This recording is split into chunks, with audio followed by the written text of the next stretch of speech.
एक बात तो है गौरी, हमारे किसान भाई बहन दिन प्रतिदिन जागरूक होते जा रहे हैं। ये बात तो सब सही है आनंद भैया, इसीलिए तो सभी किसान भाई बहन अपनी कृषि संबंधी सारी समस्याएं हमारे सामने साझा करते हैं पत्र के माध्यम से। सही कहा। अरे जोहार गौरी आनंद, कैसे हो तुम लोग? बहुत अच्छे, मजे में है। तो शुरू करते अपना आज का ये अंक है। हाँ। जोहार। कृषि दर्शन की इस अंक में आप सभी किसान भाई बहनों का हम हार्दिक स्वागत करते हैं। तो आइए सबसे पहले देखते हैं खबरें खेती की।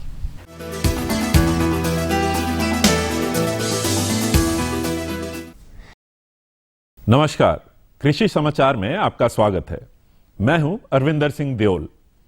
आइए देखते हैं आज कृषि समाचार में क्या है खास। ड्रिप इरिगेशन लगवाने के लिए किसानों को दिया जाता है 90% अनुदान। संरक्षित खेती के हैं अनेकों लाभ। मेढ़ निर्माण कार्य को आसानी से करता है बांड फार्मर। सिंचाई जल की बचत करने के लिए कृषि वैज्ञानिकों द्वारा ड्रिप सिंचाई पद्धति का आविष्कार किया गया। राज्य में सिंचाई जल की समस्या को देखते हुए राज्य सरकार राज्य के किसानों को ड्रिप इरिगेशन अपनाने के लिए एक योजना तहत 90% अनुदान देती है। टपक सिंचाई पद्धति यानी ड्रिप इरिगेशन सिंचाई जल की काफी मात्रा में बचत करता है। इसलिए राज्य सरकार की योजना है कि राज्य के किसान इस पद्धति को अपनाकर अच्छी से अच्छी खेती करें। इस योजना के तहत ड्रिप इरिगेशन अपनाने वाले कृषकों को लागत की 90% राशि अनुदान स्वरूप दी जाएगी और शेष 10% राशि लाभुक स्वयं वहन करेगा। वैज्ञानिक विधियों द्वारा खेती निश्चित तौर पर लाभकारी सिद्ध होती है। इन्हीं विधियों में एक है संरक्षित खेती। संरक्षित खेती में हम विपरीत समय में भी फसल के लिए अनुकूल वातावरण तैयार कर अच्छी उपज तैयार कर सकते हैं, जिससे किसान अच्छा मुनाफा प्राप्त कर सकते हैं। संरक्षित खेती कैसे करें, आइए जानते हैं हमारे कृषि विशेषज्ञ से। किसान भाइयों, संरक्षित का मतलब होता है कि हम ये जो हमारा वातावरण है उसमें हम अपनी सब्जियों की खेती कैसे करें, यानी कि उस मौसम हमारा इतना तेज़ी से बदल रहा है कि हमारे वातावरण में सब्जियों की खेती करना बहुत ही मुश्किल हो गया है और कौन सी फसल की खेती कर रहे हैं उसके लिए अनुकूल वातावरण बना करके सब्जियों की खेती करना ही संरक्षित खेती कहलाता है। और संरक्षित खेती को करने से पहले हमको संरक्षित पौध उत्पादन यानी कि संरक्षित नर्सरी तैयार करना बहुत ही ज़रूरी होता है। तो इसके लिए हम संरक्षित नर्सरी के लिए हम पॉलीटनल, लो टनल और प्रोट्रे का इस्तेमाल करते हैं।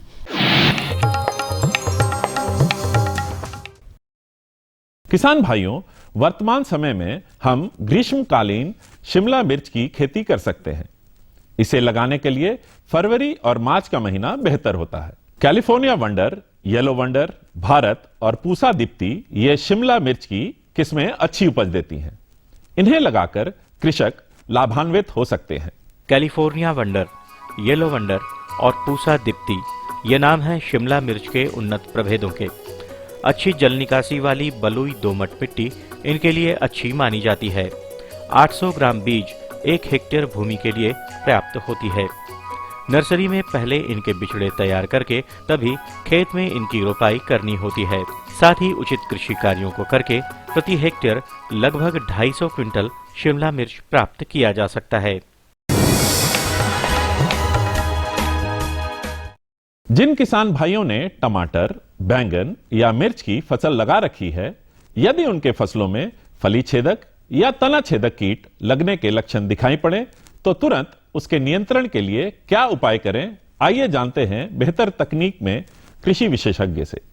हम देख रहे हैं कि जो टमाटर, बैंगन, मिर्च ये सब लगा रहे हैं, तो किसान भाइयों को खास देखते हैं ज़्यादातर प्रॉब्लम ये रहता है, कठिनाई ये आती है कि जो है उसमें जो फल में छेदा हो जा रहा है या तना में छेदा हो जा रहा है। ये एक जो है तना छेदक कीट के कारण होता है। इससे जो है बचाव के लिए किसान भाई क्या करें, कार्बोफ्यूरॉन या फोरेट टेंजी या न्यूआन ये जो है इंसेक्टिसाइड दवा आती है। फोरेट टेंजी या जो कार्बोफ्यूरॉन 1 चम्मच जो है पौधों के जड़ों के किनारे दे दें या न्यूआन 2 ml प्रति लीटर के जो है घोल बना के छिड़काव करें और तत्पश्चात जो है सिंचाई कर दें।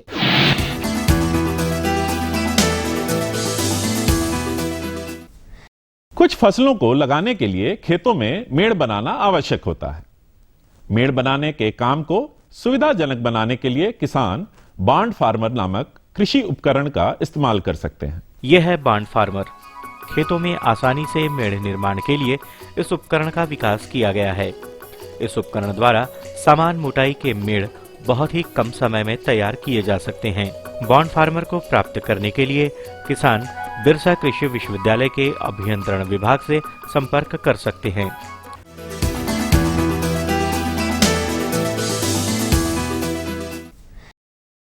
कृषि समाचार में अब बारी है कृषि जगत में एक सफल व्यक्तित्व से मिलने की। तो आइए मिलते हैं एक सफल किसान से। खेती करने से तो फ़ायदा है।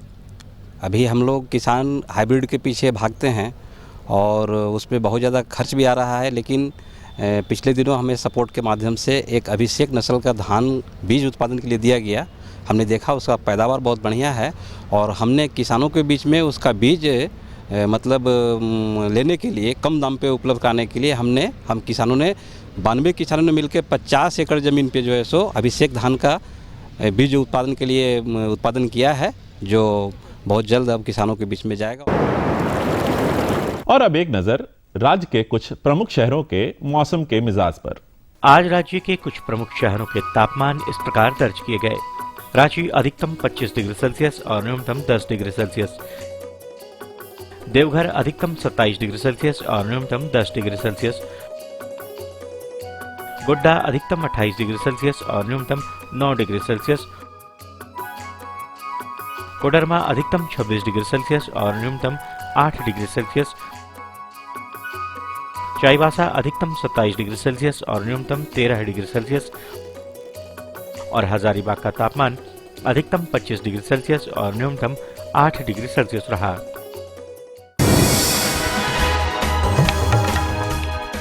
और अब मंडी भाव में आइए नजर डालते हैं अनाजों के भाव पर। आज राज्य की प्रमुख खाद्यान्न मंडियां हल्के उतार चढ़ाव के साथ सामान्य रहीं।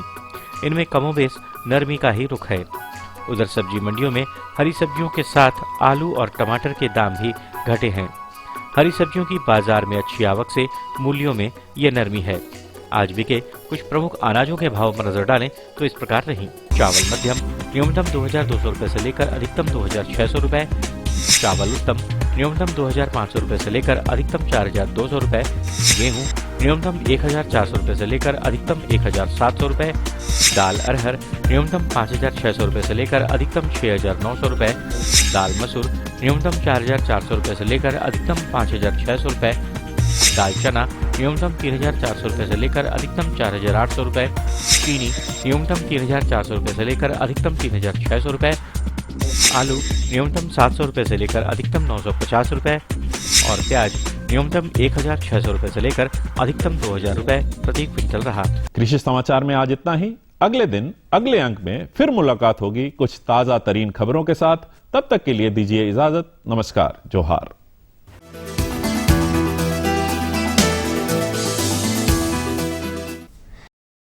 खबरें खेती के अंतर्गत आपने मंडी भाव, मौसम की जानकारी, कृषि के नई नई तकनीक, साथ में उपकरणों की जानकारियां मिली। कृषि से संबंधित महत्वपूर्ण जानकारी आगे भी है, लेकिन फिलहाल वक्त हो चला एक छोटे से विराम का। आप देखिए ये संदेश। ये लो और बताओ। बस। अरे ये क्या भैया जी, बस इतनी सी रासायनिक खाद? किसानी छोड़ रहे हो क्या? किसानी नहीं, नादानी छोड़ रहे हैं। मिट्टी की जांच कराई है। अब तो लालाजी जितनी जरूरत है उतने ही उर्वरक खेत में डालेंगे। हाँ, किसान भाई आज ही अपने जिले की नजदीकी भूमि परीक्षण प्रयोगशाला में मिट्टी की जांच जरूर करवाएं और मिट्टी में पोषक तत्व, नमी व पौधे के विकास को देखते हुए केवल जरूरत के अनुसार ही पोषक तत्व डालें। और हाँ, मिट्टी में गंधक, जस्ता, बोरोन जैसे सूक्ष्म पोषक तत्वों का पता लगाना भी न भूलें। उर्वरक और जैविक खाद के सही उपयोग से भूमि का उपजाऊपन बनाए रखें, उत्पादकता बढ़ाएं, खर्चा घटाएं और बहुमूल्य विदेशी मुद्रा बचाने में भी सहयोग दें। और हाँ, धीमी गति से नाइट्रोजन उपलब्ध कराने वाले उर्वरकों जैसे नीम लेपित यूरिया को प्राथमिकता दें और यूरिया का पत्तों पर छिड़काव करें। अरे वाह, तू तो सचमुच समझदार हो गया रे। अधिक जानकारी के लिए संपर्क करें जिला कृषि अधिकारी या किसान कॉल सेंटर। विराम के बाद आप सभी किसान भाई बहनों का कृषि दर्शन के इस अंक में फिर से स्वागत है। हाँ, तो गौरी आनंद ये बताओ कैसा चल रहा हमारे किसान भाइयों का किसानी? किसानी मेरा मतलब है कि उनके पत्रों से क्या पता चलता है? किसानी तो बहुत अच्छी चल रही है, लेकिन वो कुछ प्रश्न पूछना चाहते हैं। जैसे कि हमारे किसान भाइयों ने जानना चाहा है कि चना की सामयिक देखभाल वो कैसे करें। हमारे किसान भाई ये जानना चाह रहे हैं कि चना की सामयिक देखभाल कैसे करें। तो आओ इस संबंध में विस्तार से जानकारी दिलवाते हैं अपने विशेषज्ञ डॉक्टर बीके सिंह जी से, और जिनसे बातचीत कर रहे हैं हमारे सहयोगी भानु घोष। खाद्यान्न फसलों में दलहनी फसलों का बहुत तो महत्व है, जिनमें चना मुख्य दलहनी फसल है। दलहनी फसल की खेती कर किसान कम लागत में ज्यादा से ज्यादा लाभ कमा सकते हैं। इसमें दूसरों फसलों की अपेक्षा सिंचाई भी कम तथा उर्वरकों का प्रयोग भी कम लगता है। अक्सर चना की फसल की अगर ठीक ढंग से देखभाल ना की गई तो बहुत सारे रोग व्याधियां लग जाती हैं, जिससे खेती में हमें काफी नुकसान होता है। चना फसल की खेती में अगर प्राथमिकता की बात करें तो खेत का चुनाव, उन्नत प्रभेदों का चुनाव, उर्वरकों का संतुलित मात्रा में प्रयोग तथा सही समय पर सिंचाई करने से हमारा फसल सही रहता है। फलों की अधिकता के लिए किसानों को सलाह दी जाती है कि खुटाई या निपिंग का उपयोग कर सकते हैं। खुटाई करने से पौधों में शाखा की मात्रा ज्यादा होती है, जिससे हमारे फसलों में फूल और फल ज्यादा मात्रा में लगते हैं। मगर खुटाई करते समय कुछ सावधानियों पर भी ध्यान देना जरूरी होता है। जैसे एक खास ऊंचाई के बाद खुटाई बंद कर देनी चाहिए, या बुआई के 2 महीने बाद या पौधों में फूल आने से पहले खुटाई बंद कर देना फसलों के लिए लाभकारी होता है। जो किसान भाई दलहनी फसल करते हैं, अगर वो एक जो इसमें उसका जो खूंटी होती है ऊपर वाली जो टिप होता है, वो अगर उसको तोड़ दें, जिसे फुनियाना कहते हैं, तो ये बहुत अच्छी जो है वो शस्य क्रिया होती है। और इससे इतना ज़्यादा लाभ है कि कुछ किसान भाई इसको रोकते हैं, लेकिन उनको रोकना नहीं चाहिए, क्योंकि इससे क्या है कि जो उसका एपिकल बड जो ऊपर वाली जो कलिका होती है उसको तोड़ देने से उसमें ब्रांचेज निकलती हैं, उसके शाखाएं काफ़ी ज़्यादा जो है किनारे किनारे निकलने लगती हैं और सिर्फ ऊपर की तरफ नहीं बढ़ता है, जिससे उनका वेजिटेटिव ग्रोथ हो जाता है। दूसरी चीज़ ये बीच में अगर जो किसान भाई थोड़ा चालाक हैं वो करें कि वो थोड़ा बीच में इसको जो है उसको साग के रूप में भी इसको बेच सकते हैं और इससे एक उनको बीच में आमदनी मिल जाती है। उर्वरकों का प्रयोग भी चना फसल के लिए जरूरी है। आमतौर से नाइट्रोजन, फास्फोरस और पोटेशियम उर्वरक। बीज की बुआई के समय फास्फोरस और पोटेशियम की जरूरत पड़ती है और नाइट्रोजन की आवश्यकता कम पड़ती है। इसलिए समय समय पर मिट्टी जांच कराने की सलाह कृषि वैज्ञानिक किसानों को देते रहते हैं।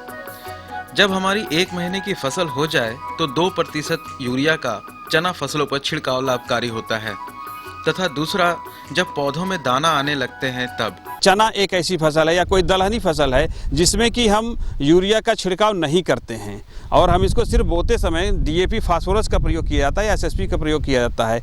तो चने में नाइट्रोजन का प्रयोग क्यों नहीं किया जाता है? क्योंकि इसके जो जड़ है उस जड़ में ऐसे जीवाणु होते हैं जो कि हवा से नाइट्रोजन ले लेते हैं। लेकिन इसके बावजूद अगर आपको लगती है कि फसल आपका कमज़ोर है तो इसमें 2% यूरिया के घोल का छिड़काव किया जा सकता है।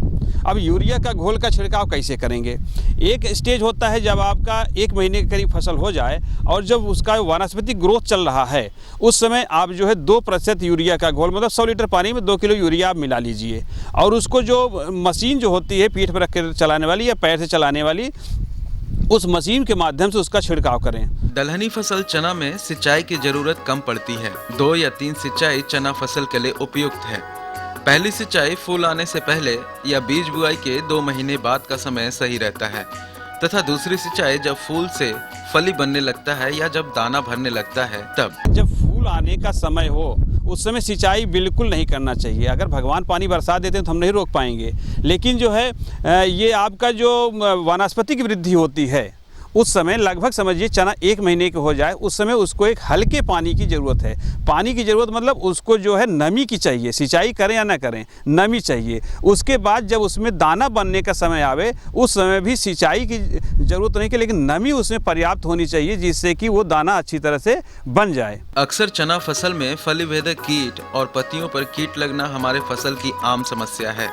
जैसे ही इनके लक्षण किसानों को दिखे तो रासायनिक कीटनाशक के साथ साथ जैविक कीटनाशकों का प्रयोग हमारे फसल के लिए लाभकारी होता है।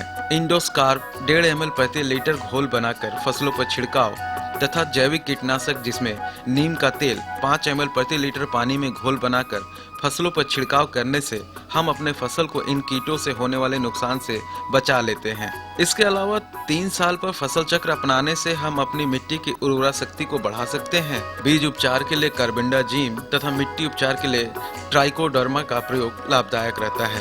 इन्हीं सब तकनीकों को अपनाकर चना फसल से हम काफी लाभ कमा सकते हैं। जो फली होती है उस फली में कीड़ा लगता है, उसे बोलते हैं फली बेधक। तो इसके लिए क्या करना चाहिए? सबसे पहले तो आपको खेत के किनारे किनारे जो है जब फली लग जाए तो उसमें आपको खेत को घूमना चाहिए, और जब आपको 1-2 फली में कहीं पर कीड़ा दिख जाए, कहीं पर दूसरे के भी खेत में दिख जाए, तो आपको समझना चाहिए कि आपके इलाके में कीड़ा आ रहा है। तो इसके लिए इंडोक्साकार्ब नामक की जो दवा है उसको जो है 1.5 लीटर प्रति हेक्टेयर की दर से इसकी छिड़काव किया जाता है।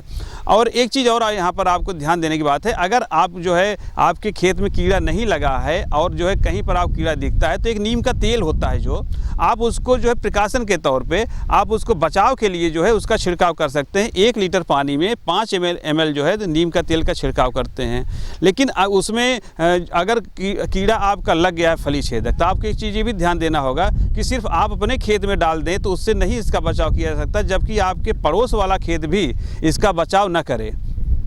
तो इसलिए किसान भाइयों, आप अपने खेत में दवा का प्रयोग करें और साथ में आपके पड़ोस के भी जो है उनको भी आप समझाएं कि आपके यहाँ कीड़ा आ गया है, तो आप जो है दवा का प्रयोग करें।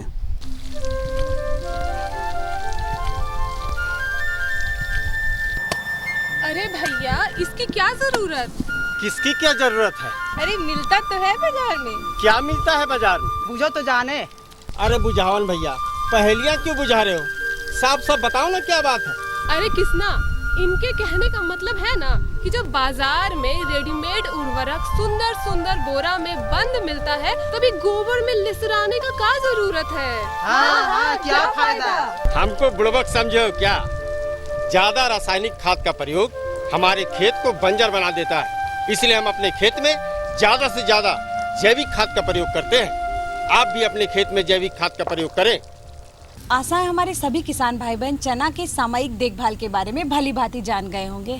सही कहा गौरी तुमने। पाठक बाबा, हमारे किसान भाइयों की दूसरा प्रश्न और भी महत्वपूर्ण है। वो जानना चाहते हैं कि जलवायु परिवर्तन में वो किस प्रकार खेती करें। सचमुच में ये बहुत ही महत्वपूर्ण प्रश्न है। जलवायु परिवर्तन में हमारे किसान भाई खेती कैसे करें, इसकी जानकारी तो उसे होना ही चाहिए, वरना उन्हें लाभ की जगह पर हानि उठाना पड़ सकता है। तो आओ इस संबंध में विस्तृत जानकारी दिलवाते हैं अपने विशेषज्ञ श्री वीरेंद्र कुमार वर्मा जी से, और जिनसे बातचीत कर रहे हैं हमारे सहयोगी संजय कुमार सिंह। किसान भाइयों नमस्कार। कृषि दर्शन कार्यक्रम में आपका बहुत बहुत स्वागत है। किसान भाइयों, कृषि दर्शन की टीम आज कृषि विज्ञान केंद्र जयनगर कोडरमा में है, और आज हमारे साथ बातचीत करने के लिए यहीं के एक वैज्ञानिक श्री वीरेंद्र कुमार वर्मा जी, ये हमें जानकारी देंगे कि बदलते परिवेश में या जलवायु परिवर्तन में खेती कैसे की जाए। आइए सबसे पहले इनका स्वागत करते हैं। वीरेंद्र जी, आपका हमारे कार्यक्रम में बहुत बहुत स्वागत है। नमस्कार किसान भाइयों। जैसा कि हमने टॉपिक लिया है बदलते परिवेश या जलवायु परिवर्तन में खेती की कौन कौन सी संभावनाएं हैं, सबसे पहले हमारे किसान भाइयों को ये बताएं। किसान भाइयों, आज हमारा जो परिवेश है, वो जो हमारा वातावरण है, वो बहुत तेज़ी से बदल रहा है। पिछले आपने देखा होगा कि 4-5 वर्षों में लगभग सूखा ही पड़ा है। तो इस परिवेश को देखते हुए हम इसमें खेती कैसे करें और कौन सी तकनीकी का इस्तेमाल करें और कौन सी प्रजातियों का इस्तेमाल करें ताकि हमको अधिक से अधिक उत्पादन मिल सके। तो किसान भाइयों, हमने देखा है कि जो हमारा ये पिछला वर्ष रहा, उसमें पिछले 4-5 सालों में हमने देखा कि बारिश बहुत ही कम हुई, या जो बारिश के दिनों का औसत है वो घट करके, जैसे पहले जिस दिन हमको 2.5 mm वर्षा होती है उस दिन को हम वर्षा वाला दिन कहते हैं, और उसी प्रकार तो साल में लगभग 54 दिन वर्षा होती थी, लेकिन वो घट करके अब मात्र 34 दिनों रह गई है। और ये भी देखने को मिलता है हमारे ये जो क्लाइमेट चेंज हो रहा है उसमें कि किसी दिन बारिश ज़्यादा हो जाती है और किसी दिन कम होती है, और जिस दिन बारिश ज़्यादा होती है उसके बाद ऐसा देखने को मिलता है कि 10 से 15 दिन तक बरसात नहीं होती है। तो ये सब जो मौसम का परिवर्तन हो रहा है, इसमें हम खेती कैसे करें। तो सबसे पहले तो किसान भाइयों को मेरा सुझाव रहेगा कि वो अपनी जो खेत की मेड़ है वो लगभग अगर 6 इंच ऊंची कर देते हैं तो उसमें जो पानी एक दिन में बरसात होता है उसका पानी इकट्ठा होगा और हमारे खेत की 40% नमी को वो बढ़ा देगा, जिससे पानी की कमी को दूर किया जा सकता है। और हमने देखा है पानी की जो कमी है उससे हम किसान भाई ज़्यादा से ज़्यादा फसल नहीं ले पाते हैं। तो किसान भाइयों को ये भी देखना है कि हमको कौन सी प्रजाति का इस्तेमाल करना है। तो जैसे हम यहाँ का जो परिवेश है, यहाँ पर मुख्य फसल धान है, तो हम इस धान की जो खेती होती है इसको हम पुरानी पद्धति से करते थे, जिसमें अधिक से अधिक पानी और अधिक से अधिक श्रम लगता था और उत्पादन भी कम होता था और हमको लाभ भी कम होता था। लेकिन अगर हम जो तकनीकी है उसका अगर हम बदल दें, ये जो परिवर्तन हो रहा है उसमें हम रुपाई की जगह अब हम सीधे अगर बुआई करें धान की, तो उसमें पानी कम लगेगा और हमको श्रम भी कम लगेगा और जो उसके अनुपात में हमको लाभ ज़्यादा होगा। तो किसान भाई श्री विधि से करते थे, तो अब हम कहते हैं सीधी विधि, सीधी बुआई करें धान की, जिसमें पानी की बचत होगी, मजदूर का बचत होगा और हमको उत्पादन अधिक मिलेगा। जैसा कि झारखंड के परिप्रेक्ष्य में अगर बात कही जाए तो यहाँ वर्षा काफ़ी कम होती है और पानी का भी काफ़ी किल्लत है, जिसके वजह से हमारे किसान भाई सफ़र करते, जिस पानी की किल्लत का सफ़र करते हैं और खेती ज़्यादा अच्छा नहीं ले पाते हैं। तो जैसा कि आपने बताया कि धान की सीधी बुआई करें, तो टाँड़ में तो हमारे किसान भाई अक्सर करते ही हैं, लेकिन जो दोन वगैरह है या निचला दोन है तो उसमें तो रुपाई विधि करते ही हैं। तो इसमें सीधी बुआई में उनको क्या फ़र्क पड़ेगा कि ज़्यादा से ज़्यादा उत्पादन मिले? जैसे किसान भाइयों हमारे यहाँ जैसे किसान है जिसका मुख्य फसल धान है, तो वो करते क्या है कि अगर उनको नर्सरी एक बार में ही डाल देते हैं, जिससे उन अगर सूखा पड़ गया तो उनकी पूरी की पूरी नर्सरी एक बार में ही बर्बाद हो जाती है। तो उन किसान भाइयों के लिए अगर वो अगर रुपाई करते हैं तो उनके लिए मेरा सजेशन यही होगा कि वो अगर 1 कुंतल बीज का अगर नर्सरी तैयार करते हैं तो उस बीज को वो एक बार में न डाल करके लगभग कम से कम 20-20 kg का 10-10 दिन के अंतराल पर लगभग 5 बार में डालें, जिससे अगर हम पहला अगर नर्सरी डालते हैं 20 kg का, तो अगर बारिश हो जाती है तो ठीक है, अगर सूखा पड़ गया तो वो हमारा सूख जाता है। तो उससे किसान भाइयों को समय पर नर्सरी तैयार नहीं होती और खेत वो नुकसान हो जाता है, जिससे उनको 20 kg का बीज नुकसान हुआ। तो अगर हम अगली फसल 20 kg और डालते हैं 10 दिन के अंतराल पर, तो वो अगर उस समय टाइम से अगर बरसात हो जाती है तो उसकी रुपाई हम आसानी से निचले भूमियों में कर देंगे, जिससे किसान को नुकसान से बचाया जा सकता है। और एक बात और है कि इसमें समूह बना करके अगर एक जगह नर्सरी की जाए और ये 10 से 15 दिन का अंतराल लिया जाए, तो उस समय उस विधि से अगर हम नर्सरी तैयार करते हैं तो किसान भाई अपनी धान की रुपाई आसानी से करेंगे और उनका जो खेत है वो परती नहीं रहेगा। ये तो हो गई धान की बात। अब बात आती है रबी फसल की, दलहनी और तिलहनी की। इसके अलावा रबी फसल में सब्जियां भी हैं और भी बहुत सारी फसलें हैं। तो इसमें हमारे किसान भाई कैसे सामंजस्य बैठा सकें और इसमें जलवायु परिवर्तन का क्या असर पड़ता है? जैसे जलवायु परिवर्तन की वजह का मतलब ये है कि हमारा जो परिवेश है वो धीरे धीरे बदलता जा रहा है। जिससे पहले ठंडी ज़्यादा पड़ती थी, गर्मी भी ज़्यादा पड़ती थी, लेकिन अब धीरे धीरे ठंडी तो तेज़ पड़ रही है, लेकिन उसका जो ड्यूरेशन है वो कम होता जा रहा है।